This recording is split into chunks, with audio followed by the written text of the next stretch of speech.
All right, now we're live. I'm telling you, the connection in Dallas. Say hello, Chenoa. Hello. What's up? What's up? How you doing?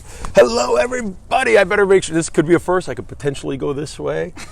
We're laughing off camera. Hello, everybody. Happy Monday, first Monday of November. My name's Alex Vidal. I'm Regional Vice President for Coldwell Banker here in beautiful Dallas-Fort Worth, where we are enjoying a spectacular day. Could not have picked a better day. That's why we're outside. 65 degrees.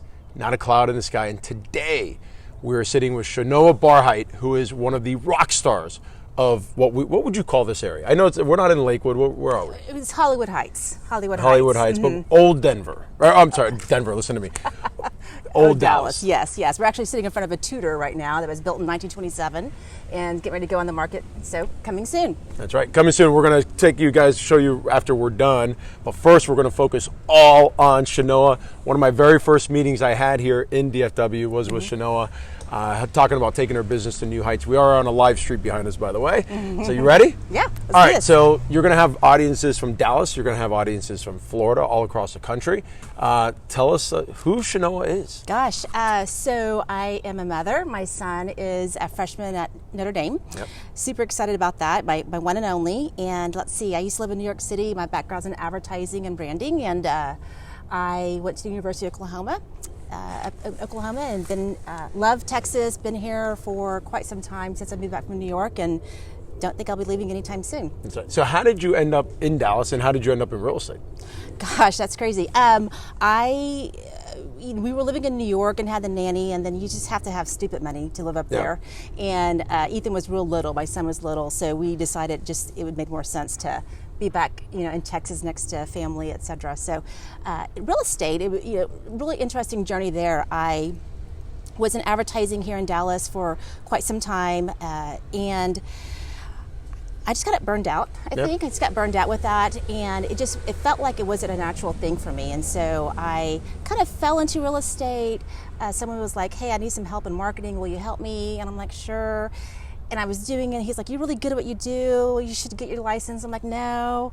And so basically I did, and it's just been incredible. It's been incredible on so many fronts. And I think ultimately your job kind of teaches you or creates your character and creates who you are and what you're doing in life, and you just have to respond to what comes in front of you. So there you go. Now, one of the things I loved about Chenoa, she's like, "I don't want this show to be like all the other ones. We're going to talk about stuff completely different." I said, "Awesome." And she really wanted to talk about the three things that were the foundation to her success in real estate and in life. So let's talk about the first one. And I had to write it down. I haven't been doing questions lately, because I wanted to remember the three: personal development, habits. Talk to us about that. Yeah, so I'm a big reader. I'm an avid reader, and I really was looking and reading for decades about personal development. And there's a lot of just like meditating and like saying mantras and repeating success quotes to yourself, and I found that to be somewhat helpful. But I think at the end of the day, and more I dived into it, it's about the brain neurology of how you actually become successful, right? You like that? Oh, I love that. And it's about habits. And one of the books I love is called Atomic Habits, and it talks about how you actually become what you say you are. So if you say that you're going to be a cook or you're someone who works out, you do it every day. Even if it's for 1 minute, 3 minutes, 5 minutes, you just do it, and you consistently do it. So then your brain starts reacting as I am that, right? And so I feel like with real estate, at least, my ability to keep doing the same mundane things every day. You wake up one day and you're like, wow, my business has exploded. This is incredible. So I think the personal development, there's tons of things that are very great, and I actually have taken up meditating lately, and that's been really helpful to kind of clear my head. But I think the whole idea of like creating habits, and actually also creating an environment where you actually can excel. So it's like setting up your home and your office and every space you have to actually work with how you work. Sure. Not everybody else, right? Because everyone's very different, and just really taking care of yourself and looking at personal development in terms of habits has been a game changer for me. And the one being the environment is so important. Habits are big, even when you don't want to do it. That's what actually gets you through. And in the environment, that's one of the four things I think attributes to people's success. If you can accept responsibility for everything in your life, the good and the bad, because then you can fix it. You have to have an inner motivation that pushes you as your son and quality of life and all that. It's the how. It's the plan on how you're going to do whatever it is that you're looking to accomplish. And the environment. Yep. What's that environment that's pushing you to do more? So thank you for that. I love it. Number 2, dream team. Talk to me about the dream team. Oh gosh, I think one of the things is, I think a lot of times people think realtors are just people who just check boxes, and it's far from the truth, of course. But I just decided one day, I was like, I don't know everything, so I'm actually going to surround myself with people who do.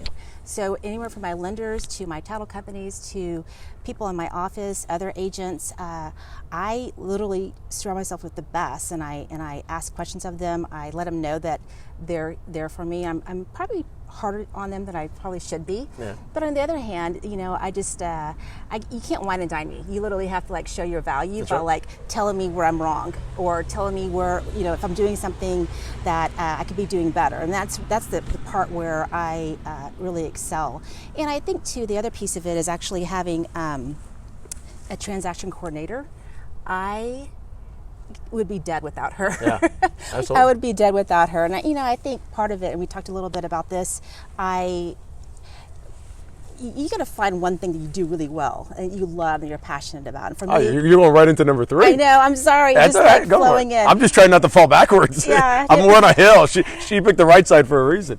I look better on my website. No, it's like negotiating, right? So negotiating is what I love, and what I don't like is the paperwork and all the details. And I have a girl who loves it and is amazing at it. So outsource what you don't like doing. That's right. Period. Outsource it as quick as possible.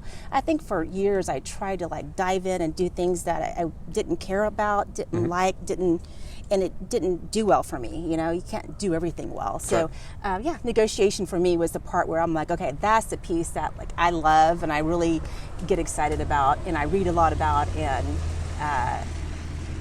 am happy that I'm actually able to help my clients in doing that. Well, key thing there is, one, absolutely when you love finding the thing that you love, and having a transaction coordinator, because most salespeople don't like the minutia of the business, right? And if you look at every top producer across the board, it could be in Florida, California, Colorado, Texas, all the different states I've been in, every single top producer, everybody that's ever been on this show as a top producer, they're focusing on the 3 things that move their needle. Yeah. They're showing buyers property, they're going on listing presentations, or they're prospecting for new business. Right. That's what they do best: negotiating deals, closing deals, making things happen, and they hire to everything else for sure. And the other thing that I loved about what you said about the dream team is you have 2 types of personalities in this world. You have the personalities that want a team that are going to surround them, that are always going to prop them up and say they're the best at what they do and not challenge them. But again, common denominator, the ones that are at the top have a team that are empowering them to do more by challenging them, asking them, why are you doing what you're doing? What's making you think this way? Vetting it out, and always making you improve rather than just patting you on the back with a slap and a hug, Right. So how long have you been in the business, Chenoa? I'm going on 5 years. 5 years now. So how much has changed from when you first started? By the way, we're done with what she wanted to talk about, so now we're going to ad-lib here for a little bit. Sure. So you're totally unprepared for this. I'm sorry, I'm going to put you on the spot. So here you are, brand new agent 5 years ago. Actually, I got an even better question for you. Go for it. Okay. What were you doing 5 years ago that you're still doing today? Oh gosh, open houses. I kill it at open houses, and my first year I did an open house every single weekend. I worked 24/7, and it's interesting because people will say, you shouldn't work so much, and you should have a life, and all that is true. Yep. But there's a season for it where you just gotta dive in and have the grit and just do it. And my back was against the wall at that point when I was my first year in it. But open houses, you learn how to interact and talk to anyone, add value to people's lives, acknowledge them for who they are, and you keep giving them value, they'll keep coming back. Yeah, that's what I think. And, I think I'm more cemented in that thought now more than ever, because I think I will never leave a conversation with someone without having given them something of value or acknowledging them for who they are and how great they are in the world. I just do just what I do. I call it sprinkling fairy dust on people. That's right. You're making a deposit in their bank account. Yes. And their mental bank account. And I refuse to be someone, I think a lot of clients have told me they'll go into open houses and agents will be like, oh, you want to take a look around? Or I'm like, no, you give them value about the school system. You give them things that they don't know about, and they always will come back. There you go. All right, and then the last question, second to last question, will be about a book, podcast, TED Talk recommendation. Yep. But going back, if there's one piece of advice you could have now, that you know now that you could have given yourself 5 years ago, what would it be? What would it be? Oh gosh, that's a tough one. Yeah, it is, and I think for me, like my mental health, just trying to keep that up, keep the, you're a divorced mom, just, single mom working and trying to make things happen. And I think giving myself some more grace, but also just getting to the point where I know my limitations, but also keep to progress along the way where you're working every day. You're not just giving up for maybe a month because you're like, oh my gosh, nothing's going on, nothing's happening for me. I'm just going to sit back and just take some time for myself. Got it. You don't really get that option when you are working to create something, right? And so there's been times when I've been coming home from an event, friend's event or something, and friends are going out. They're like, come on out. I'm like, I think to myself, I have a business to run. I got to go home and get some sleep. And so, it takes big sacrifices. Commitment. If you want big money, you got to make big sacrifices. And it's like, not seeing your friends sometimes, and but hopefully they'll take you back when this is all over with. Well, you know what it is. That's the difference between being interested and committed, right? A lot of people say they're interested, or they'll say they're committed, but when they're presented with an opportunity, that FOMO, that fear of missing out, is going to kick in, and they're going to go. And really, what they're telling you is they're interested in doing it, not committed. Right. All right. So totally threw you for a loop, sir. I love it. Thank you for being a willing participant. Last question: book, podcast, or TED Talk recommendation for the audience? Oh my gosh, 1,000%. Chris Voss, Never Split the Difference. Oh my gosh, incredible. He's a hostage negotiator. I've learned everything I learned about negotiating from him. And there's this thing in real estate where agents were like, well, we'll just split the difference. If we come in at this point, they'll come in half. I don't do that. I literally don't do that. I set myself and my contracts up. I think about them in terms of a deal. Not a contract, not a number. It's a deal. It's like a whole package. Like how does this work? And then I've gotten clients significant money off, and I never got a counter. Got it. I set it up. I've done the work. I read the book. I use the tools he has in it, but it is absolutely insane, and I love it. Okay. So you don't know this, or maybe you do know this. I don't know this. Okay. So I'm a huge fan of the book. Huge fan. That's why I just stayed quiet. We talked off camera. Do you know Grant Cardone? Yes, I talked to Grant Cardone. Do you know Wolf of Wall Street, Jordan Belfort? I know Jordan Belfort. What if I told you the same show that you're on with Jordan Belfort and Grant Cardone and everybody else that we've talked about, Chris Voss was also on? No. He was on the show. He was on a few weeks. About right when the pandemic hit, so because we did it virtually. So I'm a huge fan. I talk to him every now and then, and it's impressive. He's impressive. Like what he has to say and how you write things and how you word things. I'm very much a student of him. That's right. And just personal development in general, but negotiation is my sweet spot. It's a game changer, and it's interesting because it's not only a game changer in your deals, but you probably talk to your son who's at Notre Dame differently now. When you get into relationships, you talk to people differently, and how you ask questions. It's great stuff. Yeah. Chenoa, thank you so much. You know, from the moment I met you we met first at Starbucks, right by the office. Yep. And I'm like, she's special. You got something really unique about you. You have an energy and a presence, and thank you for being 118 on the show. For sure, I love it. Hopefully you guys enjoyed. So I'm going to go around. Any parting words for the audience as I go and turn the camera off? No. We got to show them the house real quick, right? All right, so let's show them. So 1927 Tudor, I'm gonna pick this Hollywood Heights, coming soon.